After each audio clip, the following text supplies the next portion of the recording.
Assalamualaikum warahmatullahi wabarakatuh.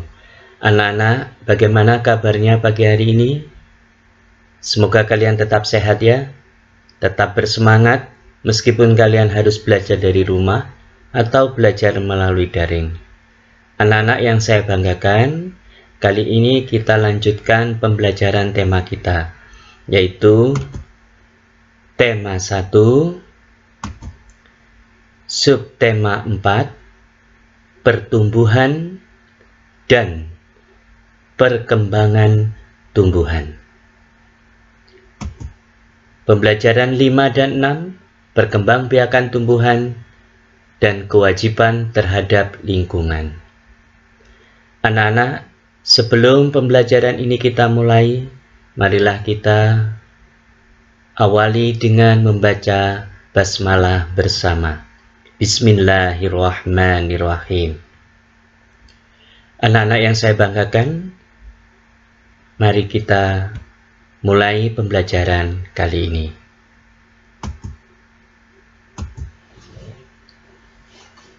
Yang pertama yaitu perkembangbiakan dengan spora.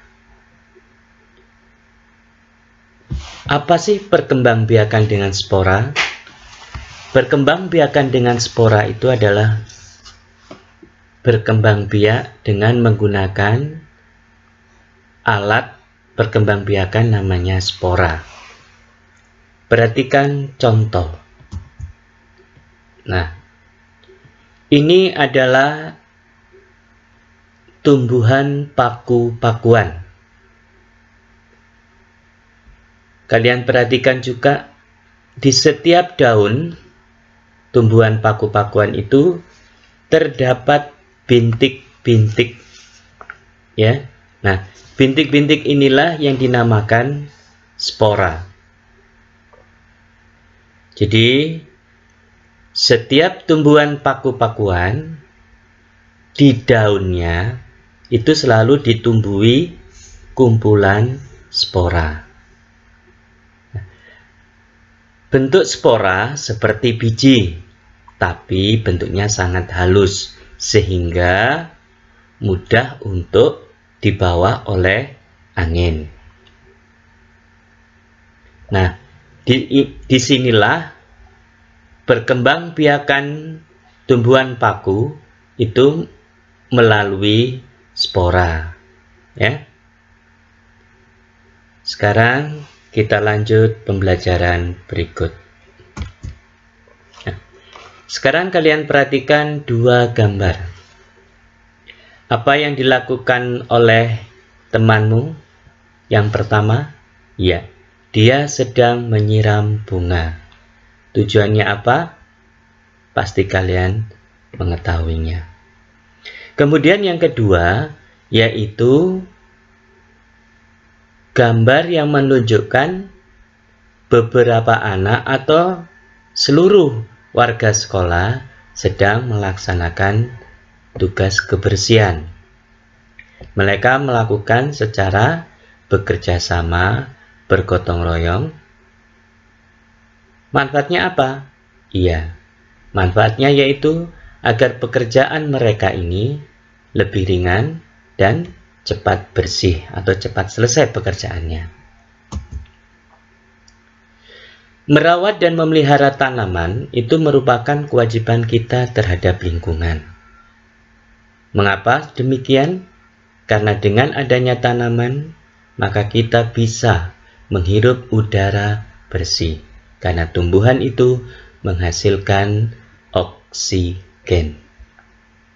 Nah, kewajiban kita ya ini tadi apa yang dilakukan oleh gambar pertama, yaitu memberi air atau memberi pupuk dan selalu dibersihkan lingkungan sekitarnya. Melalui kegiatan menanam, kita ikut serta menambah jumlah pohon. Nah, biasanya kegiatan menanam ini kita lakukan di hutan-hutan yang sudah gundul atau hutan-hutan yang banyak ditebangi oleh para manusia yang tidak bertanggung jawab. Nah, untuk itu Kalian sebagai generasi muda harus bisa apa? Yaitu tadi, mengembangkan tanaman yang ada atau menambah jumlah tanaman. Semakin banyak pohon ditanam, semakin baik udara di sekitar kita. Tadi sudah saya katakan bahwa banyak pohon maka banyak udara bersih atau banyak oksigen yang dihasilkan. Karena manusia itu membutuhkan oksigen, tidak lain adalah untuk bernapas. Bagaimana anak-anak? Sudah mengerti dengan penjelasannya Bapak? Oke, kita lanjut ya pembelajaran kali ini. Baiklah anak-anak, kita lanjut dengan pembelajaran mencangkok. Apakah itu mencangkok? Mencangkok tanaman adalah cara paling murah dan mudah untuk mengembangbiakan tanaman. Mencangkok sama dengan pengembangbiakan secara buatan. Dengan mencangkok, apakah ada keuntungan atau ada kerugiannya? Ya, kita lihat sekarang. Ya, ternyata ada keuntungannya, yaitu mencangkok adalah tanaman tumbuh lebih cepat dari biasanya. Mutu tanaman biasanya lebih baik dari tanaman induknya. Nah, apakah mencangkok ini juga membutuhkan waktu lama? Iya, anak-anak. Mencangkok juga membutuhkan waktu lama. Kenapa? Karena kita harus melihat akarnya. Apakah sudah ditumbuhi akar dari hasil cangkokan tadi? Kalau belum ditumbuhi akar, berarti belum bisa dipotong atau ditanam dengan tanaman baru. Apakah hasilnya sama dengan biji? Tidak, anak-anak. Kalau biji, ini juga membutuhkan waktu yang paling lama. Tumbuhnya pun juga lama. Buahnya pun juga lama. Tapi kalau mencangkok, maka hasilnya lebih cepat, tumbuhnya juga lebih cepat, dan hasil buahnya pun juga lebih cepat karena sesuai dengan induknya. Berikut, ternyata ada kekurangannya anak-anak, ya, yaitu hasil cangkokan itu ternyata lebih mudah roboh. Karena apa? Karena akar tanaman hasil cangkokan itu lebih rapuh, karena akarnya masih akar serabut, kurang kuat.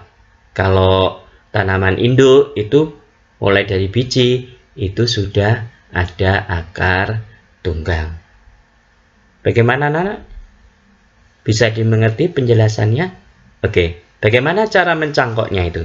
Perhatikan gambar. Apa yang kita lakukan pertama kali? Yaitu mengupas dahan atau ranting dari tumbuhan tersebut. Dibersihkan dari kulit, ya, baik kulit arinya sampai kelihatan kayu, ya, sampai kelihatan kayunya. Nah, tumbuhan yang bisa dicangkok itu adalah tumbuhan yang mengandung kambium. Harus ada kambiumnya. Jadi kalau tidak berkayu atau tidak berkambium, maka tumbuhan ini tidak bisa dicangkok. Oke. Yang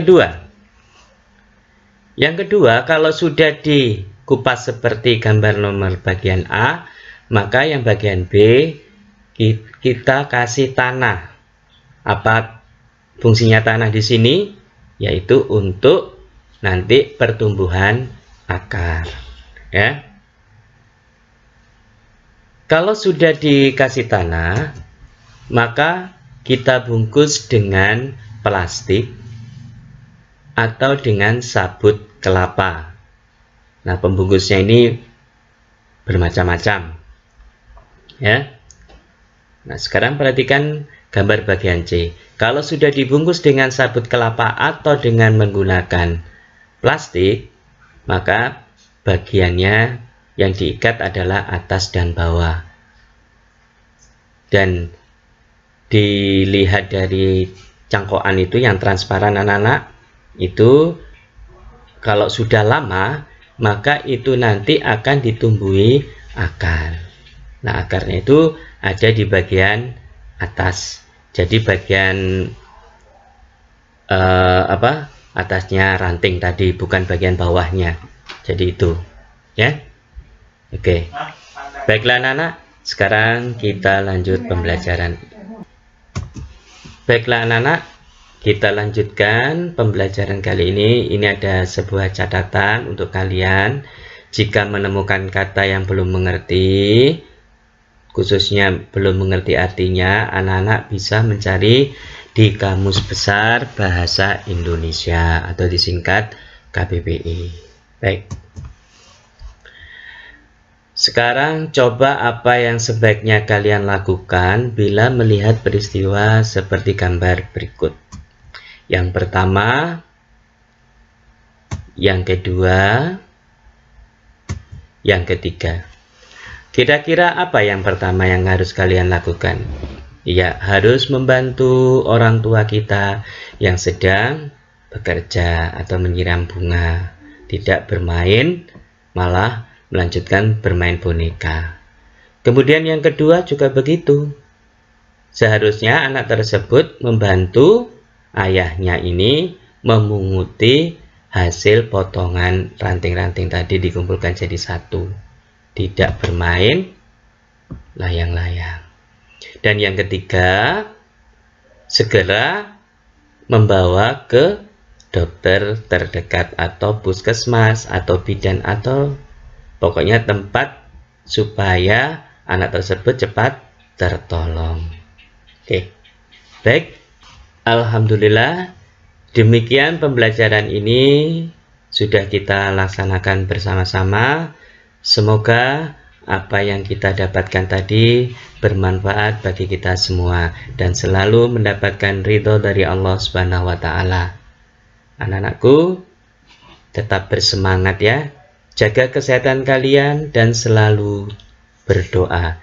Dan jangan lupa selalu mendoakan kedua orang tua kita. Baiklah anak-anak, kita akhiri pembelajaran kali ini dengan ucapan Assalamualaikum warahmatullahi wabarakatuh.